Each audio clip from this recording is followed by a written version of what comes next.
world of cable news screaming and social media echo chambers, it's easy to lose the signal in the noise. Every day, policy is debated, votes are cast, and your tax dollars are spent. We cut through the headlines to bring you the critical context you need, focusing on what's really going on in news and politics. Welcome to the Analytical Iowan Podcast. This is your daily dose of fact-driven politics. Let's analyze today's news. Here's Eric. We are back here on the Analytical Iowan Podcast. It is Monday, December 1st, as you are listening to this. And of course, we got a lot to talk about. Now, this is a big month. We got a lot going on this month. Not only is it the beginning of the month of Christmas and we got the holidays coming up and we're barreling toward the end of the year, we are also starting really now getting into primary season. First primary contests are already in March, just a short 4 months away. And by now, candidates have been announcing, I'm sure you're seeing campaigning, and there's going to be more and more events as the build-up toward primary season commences as we get closer. And we're going to be talking a lot about breakout candidates and things as things start to really shape up. And we could see some more shakeup within the parties as certain people say they're not running, they step away, what have you, or as some people get beaten in their primary races, changing the nature of the contest. So we got a lot to talk about with that. As that comes up, we'll be looking at that this month. But right now, the biggest story going on is the talk of going on with these boats from Venezuela that have been sunk by this administration. We're up to somewhere around 20, I think. It's hard to keep track of everything going on with them and that how many have actually been sunk. But it's something like 20 boats or something. I don't know how many people have been killed by strikes by this administration. Now, I've talked about it before. I'm going to mention it again.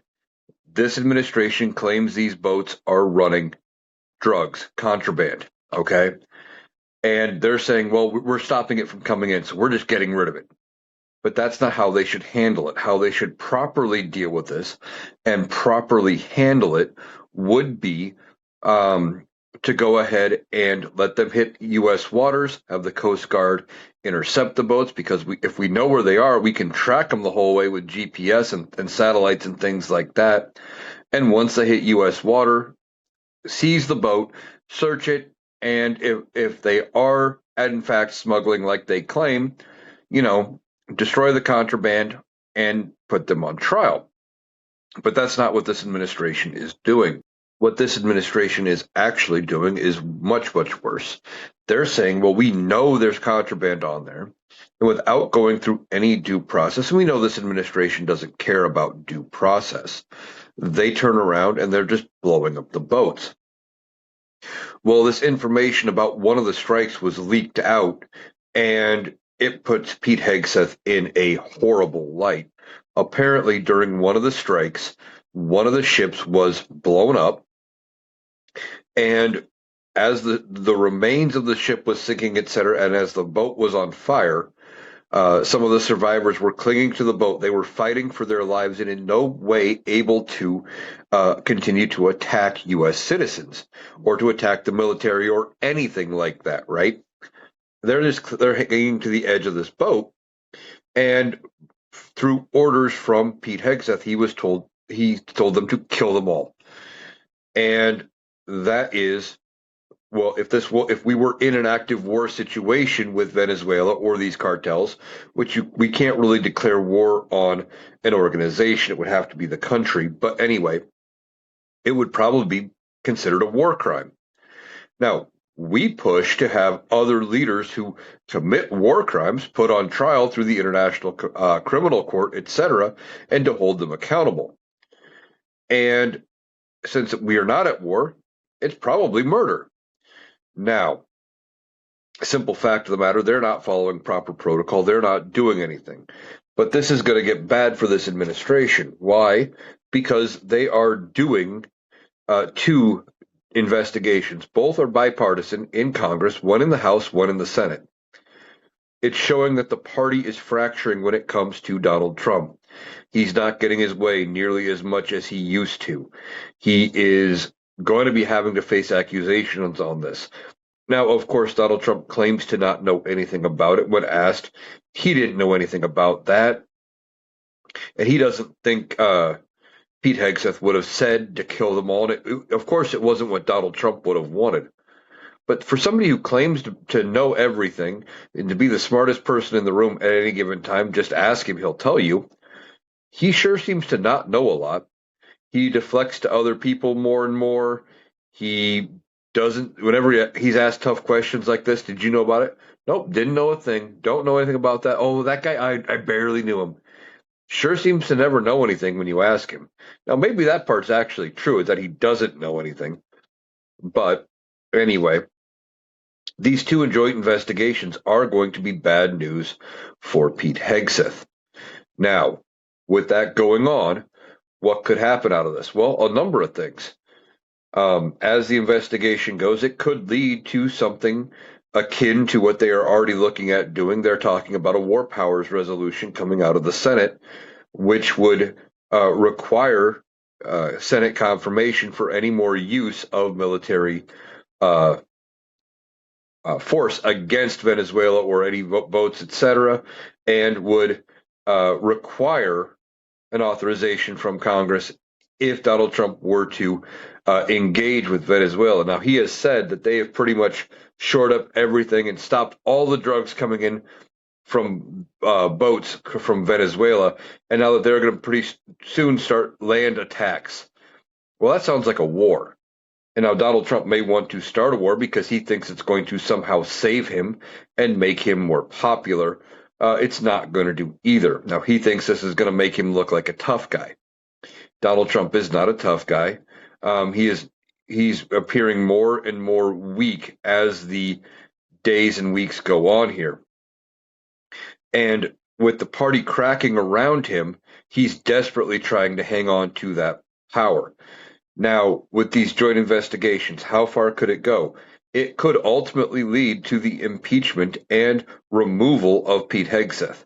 Now, Donald Trump may try to get out in front of it if it looks like it's going to go bad for him and ask for Hegseth's resignation. Hegseth himself may end up resigning. But what could happen? Could he face criminal charges? He could, but not under Pam Bondi or with her as head of the DOJ. That's not going to happen.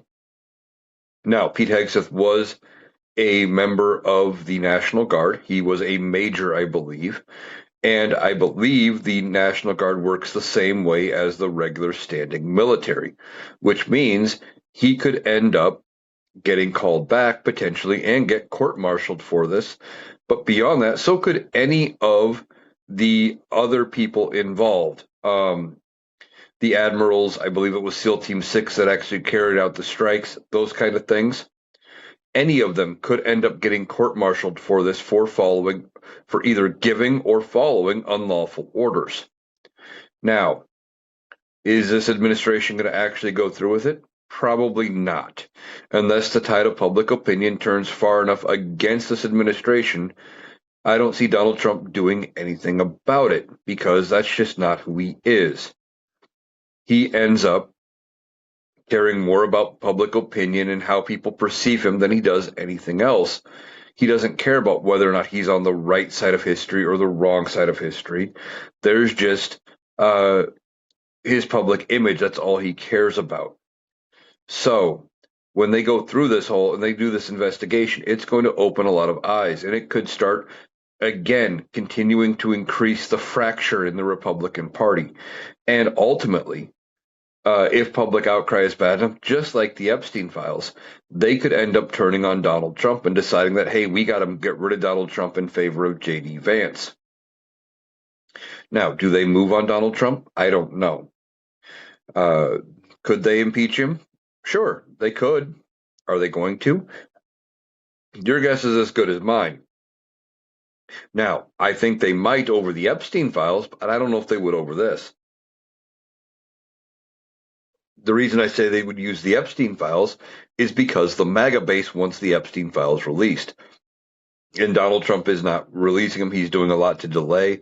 And that's something else we're looking at this month. Now, I think it is sometime around the 17th to the 20th, somewhere in there is where the deadline is going to be for the DOJ to release the Epstein files. Now, they are supposed to be in a downloadable, searchable format. And after that, with the files, people are going to start digging through all of it. Now, they may try to redact out a bunch of Republican names or Donald Trump and his associates, etc. It's not going to work, right? Because people are going to be able to figure out who's actually in there based on context clues, things like that. And not only that, these aren't the only copies of the files. What the DOJ has is not the only version of anything that exists. Many people have seen bits and pieces of what's in there. We have stuff coming out from the Epstein estate that is, painting a different picture than what the DOJ wants us to believe. There's going to be more coming out, and even members of the Republican Party, Thomas Massie and Marjorie Taylor Greene, for the little bit of time she has left in Congress, has said that if this administration does anything to mess with the files being released, et cetera, that they would read the names of the client list that was given to them by the victims on the House floor. Now, why would they do it on the House floor? Well, they can't get sued that way. They couldn't get sued for defamation. They couldn't get sued for anything because of the speech and debate clause. That prohibits them from facing any penalty for what they are saying while they are in official capacity as a member of Congress. That being while they are speaking on the House or the Senate floor. So the Epstein file release is something we are watching. Now, I still think that if this administration bucks it too much and they try to play games, etc., that the Republicans in Congress may ultimately end up moving on Donald Trump. And they could end up saying, okay, it's time for him to go, draft articles of impeachment saying, well, we can't have a president who is openly, as late as his first term while Epstein was still alive. We know they were still at least in contact, and apparently, I think it was 2017, Donald Trump had Thanksgiving dinner with Jeffrey Epstein while president. And they can say, well, we can't really have a president who is pals and who was doing things with a known child sex trafficker, and that he's in the files, and we have all these things that prove he did things to underage girls, that he is a pedophile, and don't mince the words about what actually he is. Some people will come and try to say, well, no, because they were above a certain age, it's a different word. You know what we mean when we say that. It's pedantic. But anyway, they go ahead and they could say, hey, Donald Trump needs to go because he's in the files, and they could draft articles of impeachment against him.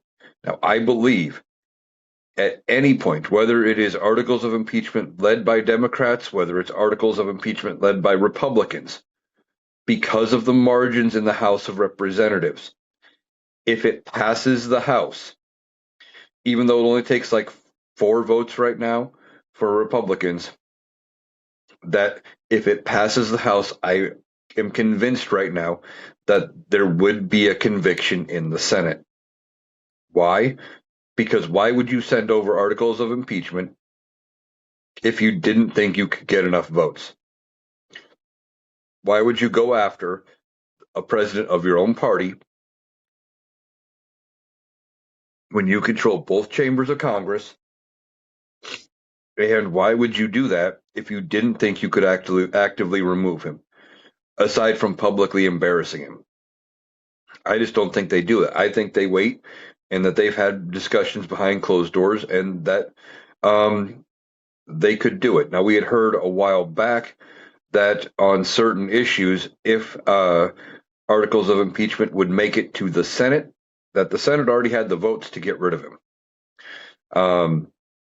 I think it was on deploying the military. I don't remember the exact reason, but something with the military.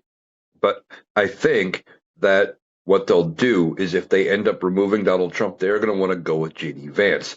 And they're going to probably try to do it ahead of the primaries if they can, but ultimately ahead of the midterms, probably. Why? Because then they can try to sell it to the voters of, well, you got to give us 2 more years of control in the House and the Senate so we can help President Vance, move forward his agenda. But Vance isn't the most likable person, right? The Republicans got a problem running J.D. Vance. MAGA doesn't like him.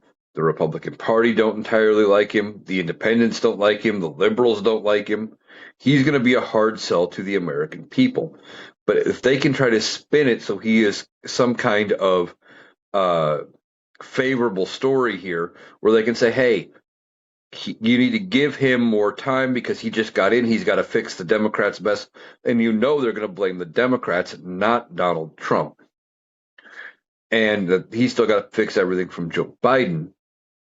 That they're going to try to use that to make him sympathetic and hope for the best here. Now, is it going to work? Probably not. I think if they move to J.D. Vance, he himself is going to be a one-term president, period. Now, if J.D. Vance takes over at any point before January 20th, 2027, he would be limited to the remainder of Donald Trump's term and one additional term.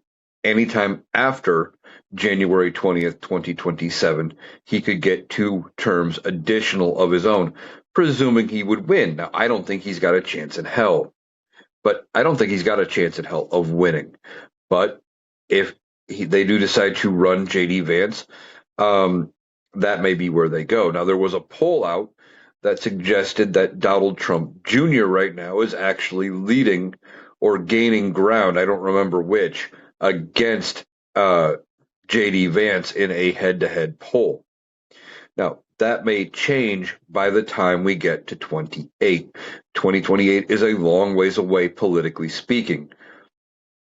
Donald Trump and the Trump brand, the Trump name, may not be as favorable by that point. If the Republicans move on Donald Trump and they find a way, especially if I'm right, and they're going to use the Epstein files, this may end up shying people away from anybody connected with the name Trump.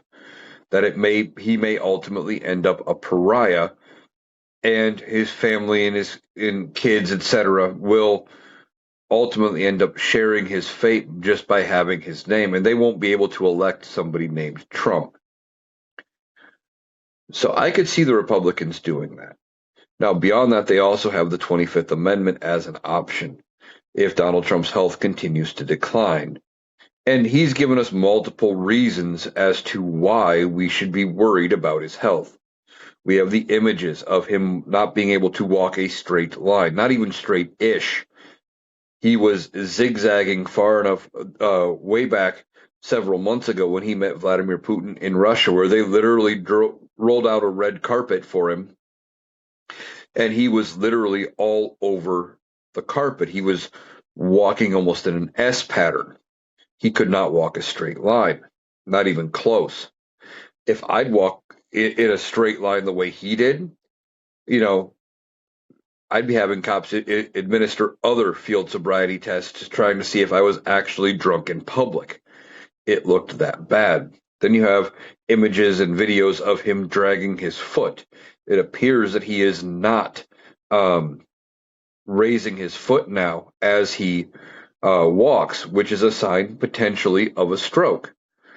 That you lose control of the muscle, and lifting your leg becomes very hard.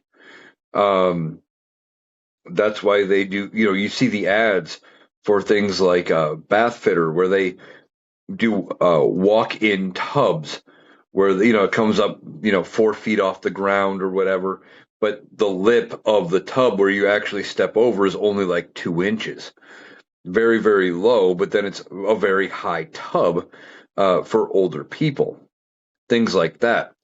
And Donald Trump having problems controlling his legs is just another sign that he may be having strokes or other mental problems. Now, they told us about this venous condition that he's got, Which, if they're willing to tell us that much, I guarantee you his condition is actually that much worse. Now, Donald Trump, beyond his leg lifting and his weaving, you have the fact that he is falling asleep in public. And yet again, happened just recently. They were doing a press conference with Pete Hegseth over this scandal that we were talking about the boats. And it appeared that Donald Trump had fallen asleep in public yet again. He's done it numerous times. And every time he does, the questions start coming. Is he okay? Is he going to make it? And I've mentioned it before. It reminds me of my grandfather. Now, my grandfather made it till he was in his 90s, but in his later years, he was in a nursing home. And I remember going to go visit him, and we'd be having a conversation. And all of a sudden, he'd just doze off. We'd continue our conversation, and 20, 30 minutes later, he'd wake back up like nothing happened. It reminds me of what Donald Trump is going through. Now, he's not dozing off for 20 or 30 minutes at a time, but that's not how my grandfather started either. It was short bursts. And it was even happening during events like my father was very religious. When he would go to church services, and he didn't do it intentionally, but he just could not physically stay awake. And that reminds me of what Donald Trump is doing at this point. If he gets bored, if the attention isn't on him, if he's not the one talking, he kind of spaces out and then he physically can't stay awake. It causes more concern about his health. Then you have the face drooping. And this whole situation is just concerning when you add all of it together. Then you add the fact that he went to Walter Reed back in October for his second yearly physical, the second one we know about, and he had an MRI. Now, he doesn't know what that MRI was looking at. He claims he had the best scan he's ever had, but he doesn't know what they were looking at. So how does he know it was good or bad or whatever, other than they probably told him, oh, everything looks great, you're in good shape, which is exactly what you would tell somebody like Donald Trump. He is not willing to accept the kind of shape he is actually in. He believes he's 6'3" and like 220, 230 pounds, when in reality he is probably closer to 5'10" and about 300 to 320. And he's just not in as physically fit of a shape as he thinks he is. Well, he doesn't want to admit that he's got problems, but he had this MRI. Well, they're pressuring him to release the MRI. So he says he's going to do it. Now, we'll see if that actually comes out, what the MRI was looking at and what they were looking to gain out of it. But he doesn't know. But he also talks, and he talked about it again just the other day, about taking a cognitive test. Because he said, well, that he's going to release the MRI, but he goes, well, they weren't looking at my brain because they gave me an IQ test and I passed that. For the 1,000th time, it wasn't an IQ test. It was the Montreal Cognitive Assessment. You give the Montreal Cognitive Assessment to somebody who is suspected of having brain injuries, stroke, dementia, something like that. And it is designed to look at differing factors and see where they are at mentally. Now, some of the questions are like, they'll have like the numbers 1 through 10 and the first 10 letters of the alphabet. And you got to draw a line from like 1 to A, 2 to B, things like that, just to see if you can make the connections there. Then they will ask you, like, do you know who the current president is? Now, for Donald Trump, you could have asked him that at any point between 2016 and now, and he would say himself, regardless of the fact that for 4 of those years it was Joe Biden. But anyway, that's one question you could ask. Oh. And beyond that, they ask you to name like 3 animals and all of this. It is the Montreal Cognitive Assessment, okay? Donald Trump has taken it more than once. And the fact they keep giving it to him tells me that there is something wrong with Donald Trump. Now, that would mean if they decide to move on Donald Trump with the 25th Amendment, J.D. Vance would have to be the one to initiate it. And it would take J.D. Vance and the cabinet telling Congress that there is a problem with Donald Trump. And then he would have a chance to respond saying, well, no, I'm fine. And if J.D. Vance says there's a problem, Donald Trump says he's fine, Congress would have to take it up and they would have to vote on it. And if enough members of Congress, which I think it's 2/3 of both chambers, say, yeah, you're not fine, you're not well, we agree, you are no longer president, he would be out of office. It's a high bar. And I don't think JD Vance makes that move unless he knows for a fact that he has got the votes in both chambers to make it happen. Now, you would assume a lot of Democrats would be on their side, and I think they would, unless they just want to ride it out and stick with Donald Trump because they think it's actually more advantageous in the elections. But I think that would backfire on the Democrats. Not getting rid of Donald Trump when given the opportunity, I think, would actually backfire on Democrats because people would say, well, you could have at least slowed down this dumpster fire, but instead you kept us going. Now, why would Republicans move on Donald Trump? Well, again, they want to get reelected. We talk about it a lot. Okay. And the tides are turning against the Republican Party. At the rate the elections went last month in November, there was huge swings in favor of the Democratic Party, winning seats by 60 to 65, almost 70%. You had 3 state seats in Mississippi go Democrat, enough to break the supermajority that the Republicans held in Mississippi, that they've held for like 12 years. You have special elections like here in Iowa, where districts that had gone Republican for 8-10 years plus finally broke and went Democrat. It's just the signs are on the wall. And I think a big sign about what is coming up is going to happen tomorrow. Now, tomorrow, as you are listening to this, is December 2nd. That is that special election in Tennessee. Now, this is a district that Donald Trump won by 22 percentage points. So that's huge. Now, the current polling is showing Afton Bain, the Democrat, within 2 percentage points of the Republican. Van Epps, something like that. I don't remember exactly, but doesn't matter.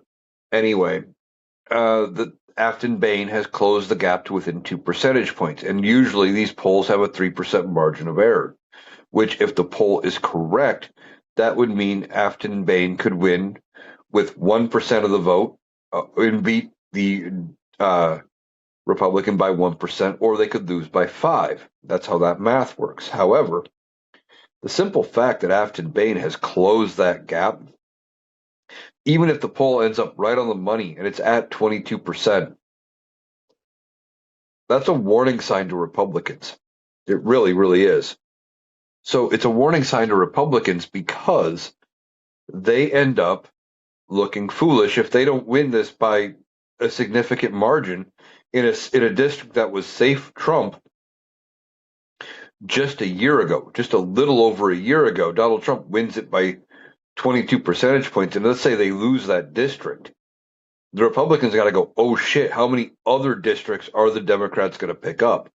And the writing on the wall starts to look bad. Now, this has a major effect on the House of Representatives, okay? The House of Representatives is currently sitting at 213 Democrats to 219 Republicans. Now, if Afton Bain wins her seat in Tennessee, that brings it to 214. Then there's a special election in Texas that is it's a runoff, and that happens in January, I believe. Haven't heard the exact date yet, but I believe it's going to be January. It is going to be two Democrats running that seat. Okay, so you have a Democrat versus a Democrat. No write-in candidates. One of them has to win. Automatic Democrat pickup. That brings them to 215. Okay. Then you have Mickey Sherrill's seat in New Jersey. That's going to be another Democratic pickup. It should be a safe Democrat seat.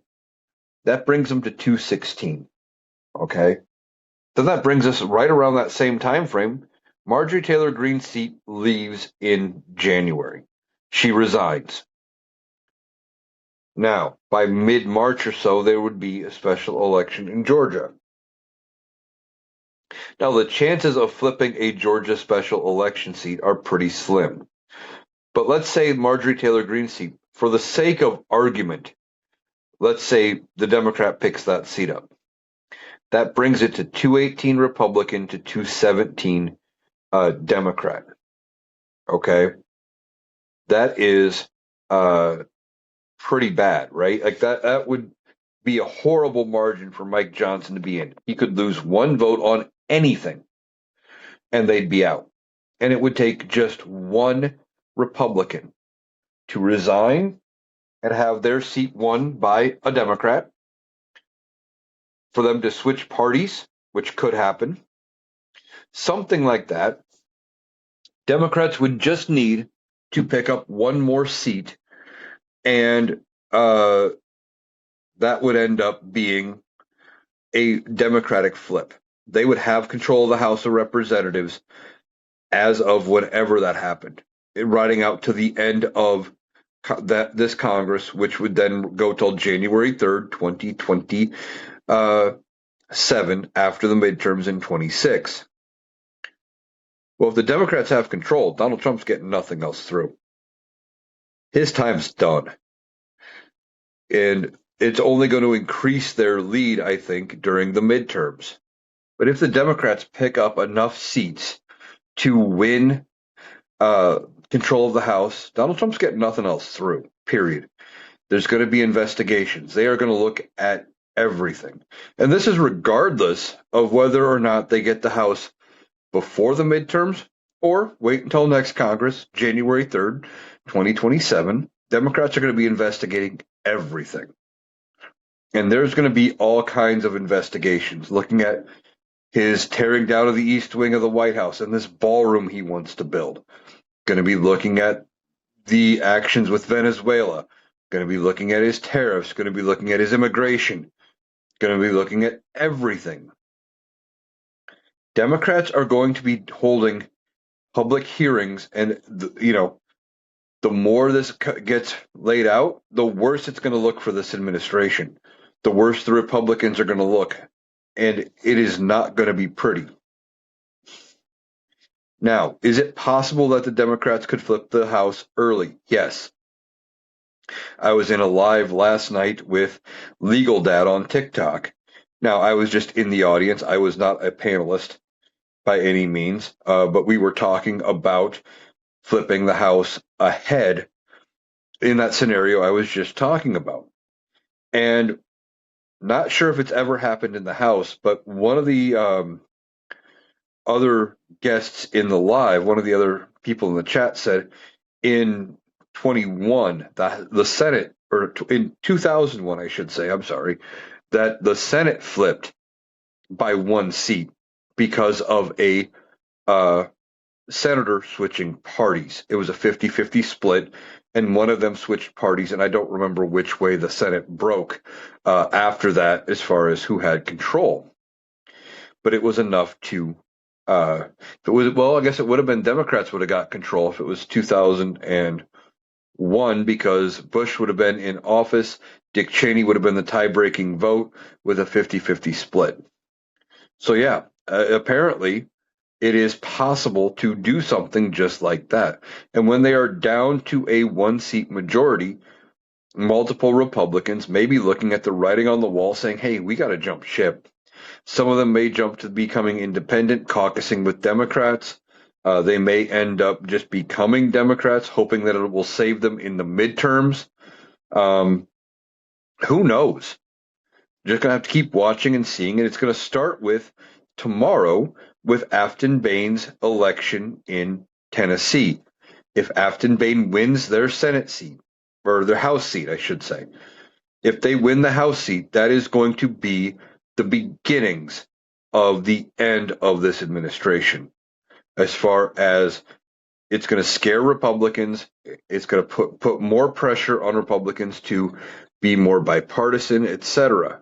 It is going to be bad news for Donald Trump, and it's going to pretty much turn Donald Trump into a lame duck.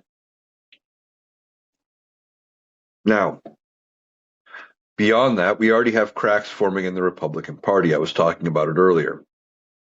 You have this discharge petition that came up a while back that involved the Epstein files. Unusual that a discharge petition actually works. They only work like 6% of the time. But anyway, Republicans had decided to side with all Democrats, and they pushed this discharge petition through. And they didn't even need to do that. If you look at the way the vote went, they shouldn't have needed a discharge petition to go around Mike Johnson. Remember, Mike Johnson was trying to prevent the Epstein files from being released. He didn't even want to vote on it. Now, if Donald Trump really wanted the files released, he could have just told Pam Bondi, his attorney general, to make it happen. And that could have happened, but they didn't do that. So what they did instead was they ended up going around Mike Johnson with the discharge petition. They hold this vote. Since then, there was another discharge petition. Now, I don't know when the vote is going to be held on that measure. And that one's got a different fate. We don't know if the Senate's going to take it up. That one is on collective bargaining and basically reinforcing the idea that the federal government must collectively bargain with federal unions because Donald Trump is trying to do away with the federal unions. He doesn't like unions. He doesn't like bargaining. He doesn't like paying people fair wages, etc. But they used a discharge petition to force a vote on that. Now we are hearing there could be as many as 3 more discharge petitions coming up. So there could be more discharge petition votes. Now, one of them is on this new one that just has gotten to enough signatures, and that is on stock trading by Congress. This would basically prevent members of Congress from being able to publicly trade stocks. They would be able to do things like 401k planning or going in and buying into like a plan, like a mutual fund, where it's just a mess of stocks where you buy into it and that plan manages the money. It's separate. Like they're not buying individual stocks. Now, we will see if that ultimately gets passed. Donald Trump has signaled a willingness to sign that piece of legislation. Okay. And this needs to be done. You have far too many members of Congress that are making far too much money by trading stocks when they have access to information the general public doesn't have. And it becomes a thing, right? The whole thing is you get elected to Congress, you should not end up being there for just a couple of years, like Marjorie Taylor Greene, who's retiring after 5 years, and she's walking away, with millions. And that's a problem. We need to prevent them from doing this. Now, we'll see if they actually vote to take it up. The problem with regulating Congress always comes down to the people that have to vote to regulate Congress is Congress. And if they're making money, tons of money, hands over fist, playing the stocks, why would they vote to end the gravy train for themselves? But they apparently have 218 votes in the House to pass it. They're going to go around Mike Johnson. Now, I think there was another issue, and I can't seem to remember which one that was. But the third issue that they are talking about using a discharge petition for is the ACA subsidies. Now, there was a bipartisan or is a bipartisan agreement. It seems like we've almost got the votes for it, is going to extend the ACA subsidies for 2 years and basically would keep everything else the same. Now, There was some discrepancies about some other issues with it, about some income requirements. And of course, Republicans are probably going to want to tie work requirements to it as well. Thing is, most people who are getting their insurance through the ACA are already working. This is not really for low income people. It's for people who just do not have access to a decent plan through their employer. They don't. They don't have access to a health care plan. So if your employer isn't providing you one, then you need somewhere to get insurance. Now, if you go get a private plan by yourself, you're going to pay hundreds of dollars a month in premium because you're only insuring you. And the only way the insurance company doesn't lose money by insuring you is if they charge you an exorbitant premium and you never use your insurance. But if you get in with a group like what the ACA allows you to do, you pay lower premiums and you hope that you still never need it, but the insurance company is willing to give you a cheaper rate because they make money on people paying the lower rate and never needing it. And they're hoping that they bring in enough premiums to offset the one person who does need to use the insurance. Now, private insurance has been a problem, but we have to do something to fix it, right? And extending the ACA subsidies is a way to do it. Now, Donald Trump does not like the idea of extending the subsidies, in part because it is connected to Obamacare or the Affordable Care Act. If it was named after Donald Trump, I think he'd be perfectly fine with it. But because it's not, he doesn't like that idea. He would rather send the money to the American people. Problem is, if they don't do something like what they were talking about, like doing a Trump healthcare plan or a Trump health savings plan, I should say, then you could spend the money on whatever. Well, no guarantee people spend it on healthcare, then they rack up bills, they go bankrupt, and it doesn't help anywhere. It doesn't help out as much as what they think it would. It's a dumb plan. But on this plan from the House, it was going to be a bipartisan agreement. It was going to extend the ACA subsidies for a couple of years. It was going to put I think, some top end income limits. So basically, a cap for, well, you could only get your insurance on the exchange up to a certain dollar amount that you make a year. If not, you at least don't qualify for the subsidies because you can afford the insurance. You make too much, basically. Which you know what? I'm okay with that because I think the cap was going to be like 100 and some thousand plus a year. Most people who are making that kind of money, they don't need the help that the subsidies are offering. Anyway, the other thing that they were talking about doing, and this is one of the reasons why Donald Trump's health care plan did not get released, is they want to put in more restrictions on abortion access. And they want to limit money used for the ACA subsidies to going toward plans that cover abortion access. Well, federal law already prevents federal money from being spent on abortion access, but in abortion care. But the problem is Republicans don't even want that money to go toward premiums for an insurance policy that covers any sort of abortion care.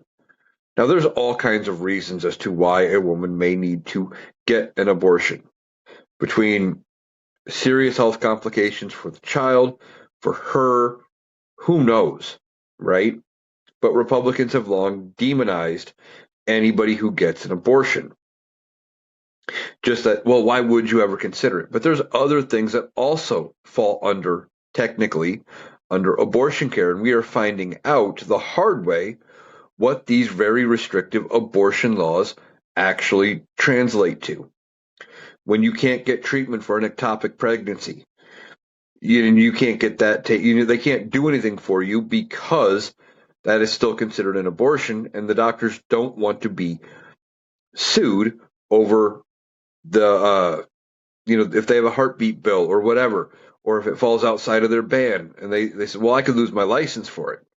And then they play on the side of caution and they don't do the procedure, risking people's lives. You also have the DNC, which would be a did not carry, where a woman already had miscarried, but her body didn't fully process that and needs a little bit of help dealing with that. Again, so that is still classified payment wise as an abortion, and some Republicans are saying, well, that should be covered. But in practicality, with the way these laws are written, they're not. And the providers are erring on the side of caution, again, not wanting to risk their license. So these services aren't being offered. And now Republicans are saying, well, we need to tack in more restrictions onto it with money going into the ACA. Like I said, there's already federal laws prohibiting the use of federal dollars for abortion services. But some state laws do allow, if they kick in money into the Affordable Care Act plan for that state, that those plans can have access, and it becomes a gray area, and they want to clear up that loophole. Now we'll see if that actually ends up happening, but they were talking about using a discharge petition to bring it up on the floor. And I think if they do, they are going to kick it over to the Senate, and the Senate has already promised a vote on at least one ACA related measure this term by the end of the year. Now, I saw a couple of TikTokers talking about this. Apparently, before the insurance companies lock in their pricing for next year, they have only until like the 16th, 17th, 18th, somewhere in there this month. They don't have all month. They are up against a clock to do something on the ACA subsidies. Now, I think they may still pass something because the Republicans do not want the ACA subsidies to lapse going into next year with the midterms, because there's going to be a lot of people that are affected, especially in Republican-led states that are going to start losing their health care. And if their health care goes up because of the ACA subsidies not getting passed, it's going to be a hard sell to try to convince them that they were doing it for their own good.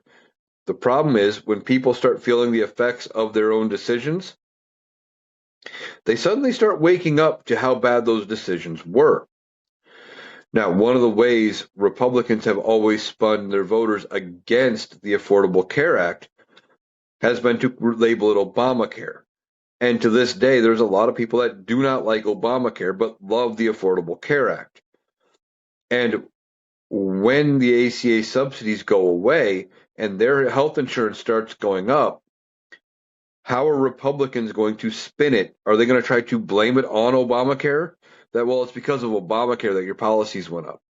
No, because you let these subsidies lapse. And then as people realize that the ACA is Obamacare, it just their way of spinning this propaganda, it's not going to work, I don't think. It's getting to the point where they can't keep telling the lie and having people believe it. It's the same thing with Donald Trump talking about affordability. He wants you to believe prices are down, but yet you go to the store and you're paying almost $8-9 for a pound of ground beef. You're paying $10 for a 12 pack of pop. It gets too expensive at this point. People realize how bad the economy's doing, and because we haven't gotten job numbers and because the stock market's kind of riding that same point, it's an inflated sense that the economy's doing well. Now, we just got through Black Friday weekend. We had Black Friday, we had Small Business Saturday. Today would be Cyber Monday. And we don't know how well this blackout is going to go. There was a lot of people who said they weren't buying anything for Black Friday. And it got the reported level of this boycott got so bad that Walmart even went ahead and said, oh shit, we got to do something. We may not make our Black Friday sales this year. And they went ahead and they started their Black Friday deals mid-month, trying to get ahead of it. Now, some of the younger folks out there may not remember how crazy Black Friday used to be. Black Friday used to be insane, where the deals were so good that you had people camping out, waiting in lines for hours to be first in line to get some of these deals. And I remember one of the years there was a major news story. I believe it was a Walmart, because they used to close on Thanksgiving, then open up day after, and they would turn around and Uh, like the minute they opened the doors, the crowd rushed in and they trampled somebody. I think he still lived, but still, there was videos of a guy getting trampled by a mob during Black Friday as they were rushing in. There used to be videos coming out on the news on Black Fridays where you'd see people literally getting into fights over the deals, etc. And I don't even think deals like that, if they could go back to that level of excitement and that level of savings, would be enough to save Black Friday this year. People just can't afford. Now, I've seen some things by creators on the right talking about Black Friday, saying, well, hey, if the economy is really that bad, did you really need to go out and buy something during Black Friday? You know, why'd you go get it when it was on wait for that really ridiculous sale? Well, that was the point. If the economy was doing well, you're not as worried about um, saving a buck here and a buck there. They missed the point entirely. They look at if Black Friday actually did well, they would say, well, see, the economy's not that bad, not realizing that people who are struggling are looking for any sort of deal they can get, right? I was having a conversation with my father, and we were talking about grocery prices and about how bad it's gotten, etc. And one of the things I told him, I'm like, every time I get groceries, I check the beef prices, and if beef's on sale, whether I need it or not, because it's getting up there into almost $7, $8 a pound at this point, if not more. Um, if it's at a decent price, I'll get what I can afford because it'll keep in the freezer for a while. And, why pay a higher price down the road, and taking full advantage? Maybe I'll skimp on something else to get a little more beef while it's on sale for ground beef or what have you, because I can't afford to keep spending out $8, $9 a pound, $7 a pound, whatever the price currently is. We all need to sit there and watch our budget a little bit. I get it. Um, the economy's not as good as what Donald Trump would have you believe, but they think if they keep saying, "Well, everything's down, it's more affordable," that they're going to continue to believe the lie. It's not going to work. Now, Democrats, they need to run a message of affordability and accountability, right? Making everything more affordable and holding this administration, including Donald Trump, accountable for the things they've done and the damage they have caused. And I think that potentially could be a winning combination for them, not only in the midterms, but in 2028. Now, we got the midterms coming up, and we're already seeing movement about how things are going to change.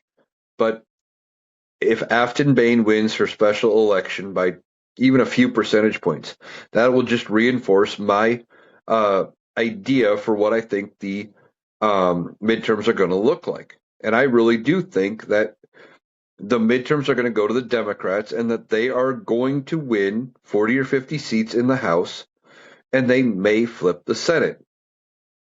Now, I think at best for the Democrats, um, they could maybe flip up to 6 seats.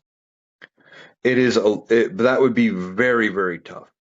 Um, even 4, and they need 4 to flip control of the Senate, period. Even 4 is going to be tough, but it's doable, depending on what the Republicans do. Now, here in Iowa, I think Iowa is a seat that potentially could be up for grabs. You have Joni Ernst, who is retiring. She is not seeking re-election. It is going to be an open field. Now, we are going to have to see who is running for either nomination.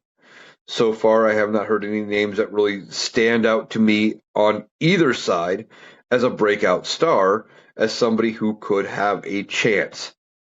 But if they can pick up Iowa, that's one. And I think with a lot of the things going on, with some of the changes coming in Iowa, that it might be possible. Then you have Maine, you have Graham Plattner. If he wins the primary, I think there's a good chance that the Democrats flip Maine and unseat Susan Collins. And I personally can't stand Susan Collins, and she's not even my senator, because I've lost count of how many times she has come out about anything and said, well, I have my concerns. Oh, I'm so concerned about this. And then still votes in support of whatever she was concerned about. It's false concern and it's performative at best, but I think that's a possible pickup. Then you have North Carolina with Roy Cooper running, very popular governor. His term limited out, couldn't run for governor again, has already been able to win multiple times statewide in North Carolina. Could be a pickup there. And then you look at Texas. And James Cornyn is the one senator that is not Ted Cruz. Okay. But they are going to be, there's going to be a primary. And Ken Paxton is running, the corrupt attorney general for the state of Texas is running to primary out James Cornyn. If Ken Paxton wins, it's just going to help the Democrat because Ken Paxton isn't very well liked.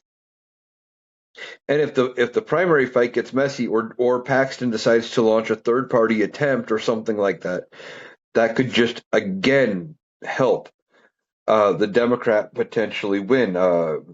Is it Tellerico, I think, is the guy running in Texas? Either again, it's possible. And if they pick up the House and the Senate, Donald Trump will get nothing done. The second half of his term is going to be full of investigations, and it is going to be horrible.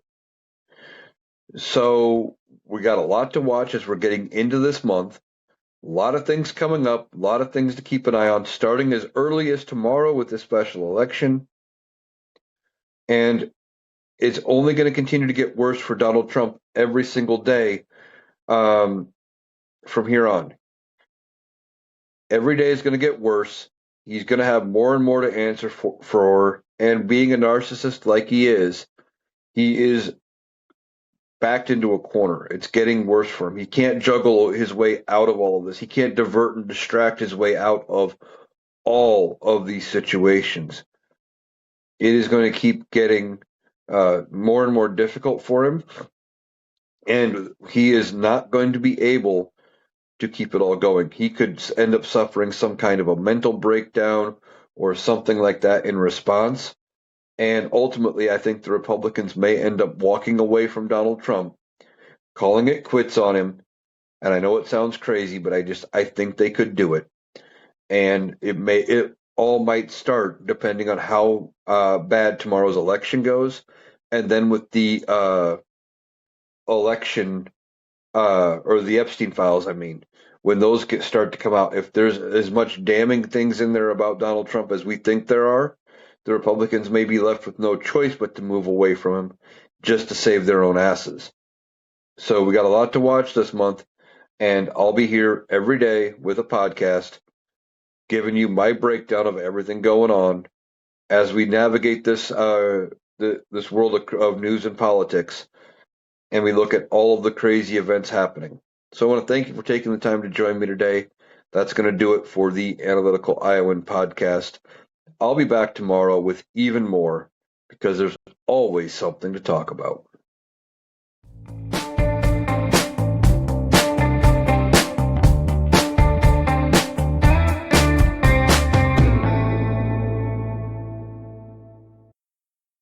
That was Eric.